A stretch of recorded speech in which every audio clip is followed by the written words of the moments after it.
Hey Charles, so what have we got going on here?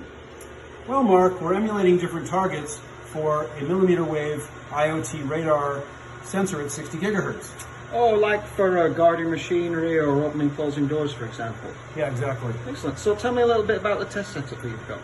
Well, the setup consists of a Tabor Proteus series AWG, generating a 4 to 8 gigahertz radar chirp, a Tabor Lucid series for generating an LO, an OML 60 gigahertz mmWave up converter, and an Enritsu ultra-portable spectrum analyzer. Great, great. And so what's the benefit to the customer of this kind of system? Well, this kind of system provides a cost-effective way for emulating targets. For example, training AI algorithms for different radar cross-sections. Oh, so they can understand a little more about the characteristics of the target. Right, like whether it's a dog or a cat or a kid on a skateboard. Oh, cool. So how can I learn more?